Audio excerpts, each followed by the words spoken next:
Hello everyone, welcome to my table, and today we're going to be talking about the world of bugs and snacks, Bugsnax. Bugsnax is a game released on November 12th, 2020, and is widely known to be the most cute and cartoony horror game ever made. This game is made by Young Horses, the same people who made Octodad, The Deadliest Catch. Now you guys are going to be happy to know that I have made a D&D Homebrew for Bugsnax based on your votes on Patreon and the YouTube comments. To vote for the next D&D Homebrew, make sure to wait until the end of the video. We'll start with the only character option for the PDF, the Grumpus race. These fuzzy flip-top trash can creatures are resilient little buggers with adorable physiology. Grumpuses are very strange creatures to the normal person. They do not have eyebrows and use their eyelids as a substitute. The corners of their mouths go up and down as an expression, but they do not have flexible cheeks to emote more than that, and for some of their teeth are also in the way. Due to their mouth size, limited facial movement, bright colors, and structure, they look reminiscent of Muppets puppets. They are bipedal, somewhat cylindrical creatures covered in fur, the color of which varies between individuals. Each Grumpus has a unique nose shape and color, eye color, and tooth layout, among other physical differences. Their eyes are very high up, sticking out the top of their head and bulging out like frogs. And I'm autistic, so I love frogs. These creatures also gain some special traits when you choose them as a character race. Your Constitution score increases by 2 and your Wisdom score increases by 1. You can also use the optional rule for the D&D where you can increase one ability score by 2 and increase one ability score by 1, or increase 3 different ability scores by 1. The reason they are constitution based is because they are very sturdy creatures. Grumpuses age similarly to humans, showing many signs of their aging much sooner. They live around 80 years or so. Then when it comes to alignment, Grumpus are extremely varied, from cold hard scientists to calm, loving, and fluffy people. These creatures come from almost any alignment. When it comes to their size, I had to speculate. Grumpuses are as small as 3'1" and at the tallest 5'4". Your size is medium, and you have a walking speed of 30 feet to go with it. Now for some of their special traits. The first special trait is bulky, where you gain an extra 1 HP at level up. This is because they are a fairly bulky race that are pretty tough, thus the constitution boost in the race traits. This extra HP could be the meaning of life and death, see my TPK video. The next is bite. Grumpuses have large mouths with large teeth, which gives them a very strong bite. You gain a bite attack that deals 1d8 piercing damage. The attack modifier is based on your strength or dexterity, you need to choose one. These creatures open their mouths like flip-top trash cans, and they eat Bugsnax, so they have a huge bite force. And the reason I had you choose between what the bite attack would use, that being strength or dex, is so that you can optimize your build the way it works for your character. You can be on full force with the bite, or try to position your teeth in a way to maximize damage. Up next is Ploppy and Squishy, where Grumpuses reduce falling damage by 4d6, being able to fall 40 feet with no damage. After 40 feet, 1d6 will be added every 10 feet after.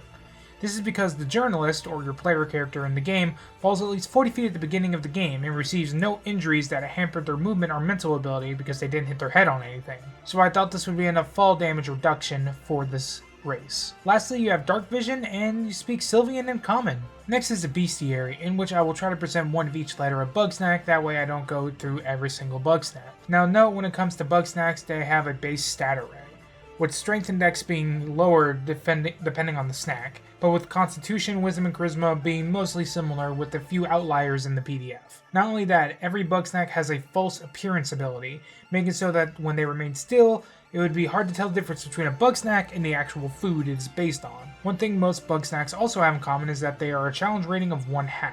They are meant mostly to be horde monsters, because that's where they're the most dangerous. See the ending of Bugsnax. All Bugsnax are immune to poison, because they don't really have a bloodstream, and they have a dark vision out to 30 feet. We'll begin with the letter A, and the Ogrel. Now the Ogrel has a bonus to its armor class because of its paper box protecting it. Not only that, it has the Recede ability, which will raise its AC but make its speed 0 until it comes back out of its shell. The Ogrel lastly has a roll smack attack, where it smacks you with its little egg rolls it has for legs. And now, everybody's favorite, my little buddy, the Bunger. Bunger, bunger, bunger, bunger, bunger, bunger. Everybody loves the Bunger. Bunger has an AC of 12, has 16 HP, and has a walk speed of 15 feet. Bunger is one of the few Bugsnax that have a boosted charisma stat, being 20 instead of an 18. It also has the aggressive not really trait, where as a bonus action the Bunger can move up to its movement speed towards a hostile creature it can see. And for a Bunger, it doesn't even need to be hostile, it just wants to love on you or take the ketchup you have. The Bunger is also a challenge rating of 1 because of how it can knock you back with its ram attack, which is a d6 of damage instead of a normal Bugsnax, which usually does a d4 of damage. That also because it can push you back 1d6 feet. Up next is the first large snack we will cover from the Isle of Bugsnax DLC. It is called the Selly Sticks. It is a huge beast with an AC of 15, 105 HP, and has a speed of 35 feet. It is also a challenge rating of 8 because it is much bigger and much stronger than a normal Bugsnax. Because of how big it is also a siege monster, meaning it does double damage to objects and structures. It has a ram attack dealing 2d8 damage and has an ability called Drop the Ants. So if it becomes a size smaller in any way, or is killed, it will drop 1d4 Choco Ants. Next one of the Bugsnax is this, the Daddy Cake Legs. This is a gargantuan beast with an armor class of 16, 174 hit points, and a speed of 35 feet.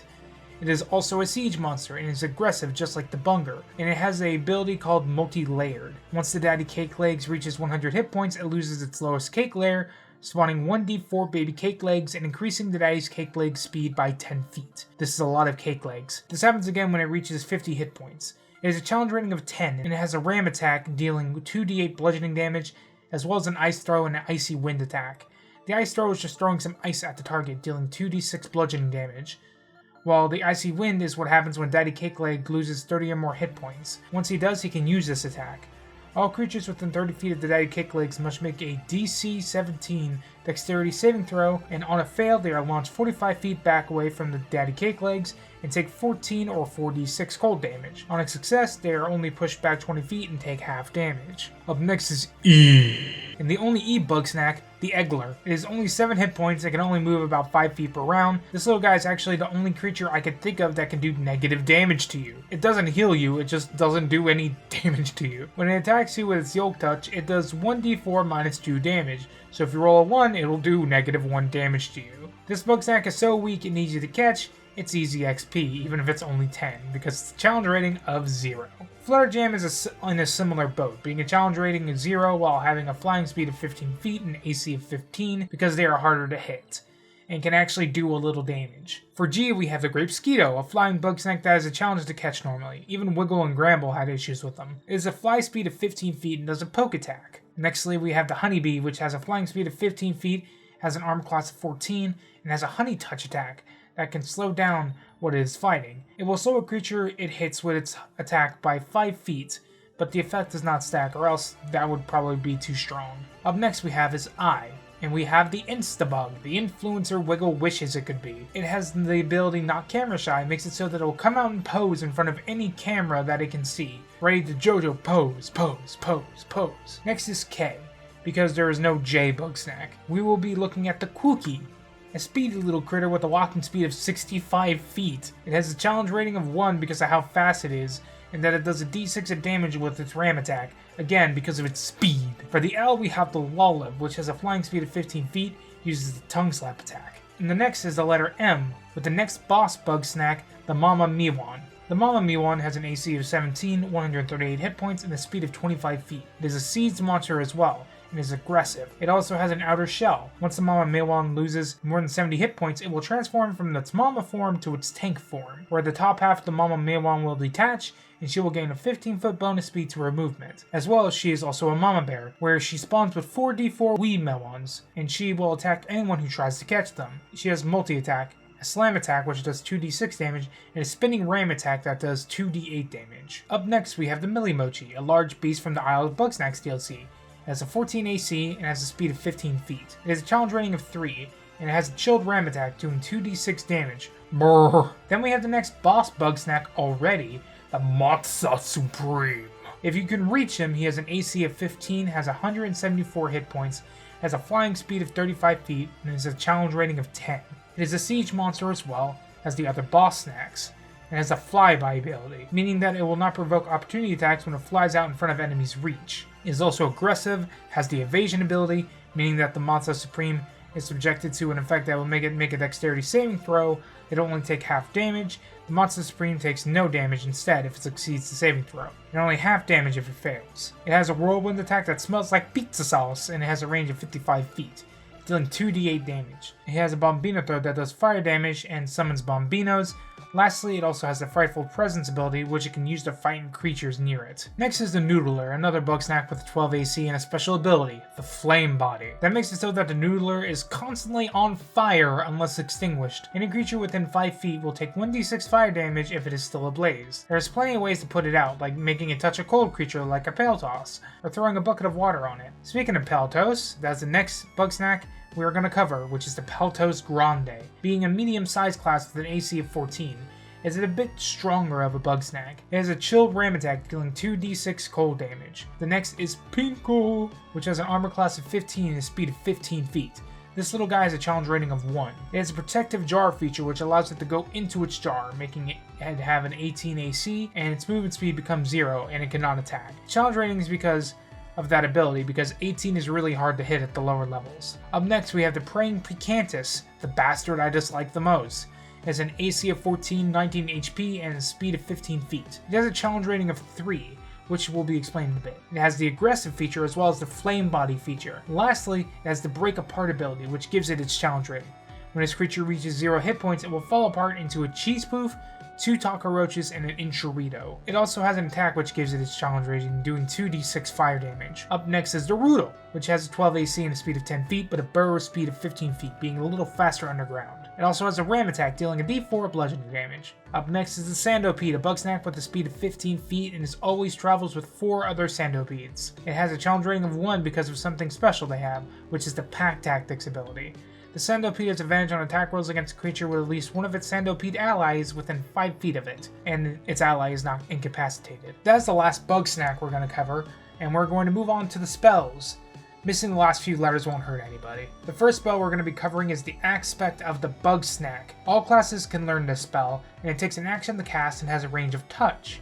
It requires a meal's worth of rations to cast, and it lasts a minute after being cast. By intaking food, you or a willing creature will take the aspect of a food for a duration. The spell can only be casted once at a time, not being able to stack 2 bonuses on a single person. When you cast a spell, roll on the chart below. Until the spell ends, you gain a bonus or detriment on the chart below. There is a chart here with a bunch of bonuses that you could get, from the Cinesnail that gives you a boost to your AC, to the Mozza Supreme, which gives you a flying speed of 60 feet. Next is the Bunger Bash, a 3rd level conjuration spell that all classes can cast. It takes an action to cast and has a range of 30 feet. It takes a burger to cast it as a material component and is instant speed. You call upon the loving energy of the Bunger and attempt to ram yourself into your target. You choose a creature within 30 feet of you and you sprint at the target as the spiritual form of a Bunger forms around you.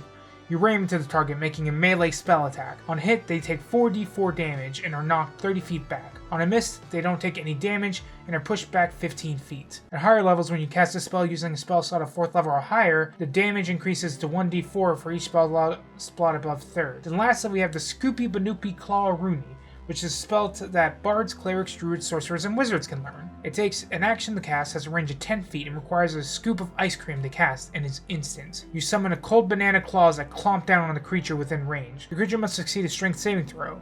On a failed save, they'll take 8d8 cold damage and will be restrained. They can remake the save at the beginning of their next turn to exit their restrained condition. On a passing save, they'll take half damage and not be restrained. Now, wow, that was another long one I worked on. A lot of stat blocks and a lot of cool ideas that I could expand upon in the future if I wanted to. But for now, we got some things for you guys to vote on. Here are the next homebrews that we could get done. We could have the Persona homebrew with the Persona Wielder class and some spells from the games. We have the Off homebrew by Mortis Ghost, where we get the Purifier class and a game bestiary, one I'm actually really excited for. We have a Sonic the Hedgehog homebrew with a Morbian race and maybe some magical items, the 7 Chaos Emeralds, or a Shaolin Showdown homebrew with a monk subclass and a range of magical items from the show. Feel free to vote in the comments, but the main vote will be on my Patreon, where you can get today's PDF with all of my previous work as well, including the Cookie Run homebrew, the Scary Godmother homebrew, the Darkness Stone homebrew. I would like to thank my Patreon supporters, them being Grim, Dockwise, and Akumaru, for supporting me and making this content possible. Now I hope you all enjoyed this video. Support your local game shops, enjoy your adventures, and roll safely. Safe travels!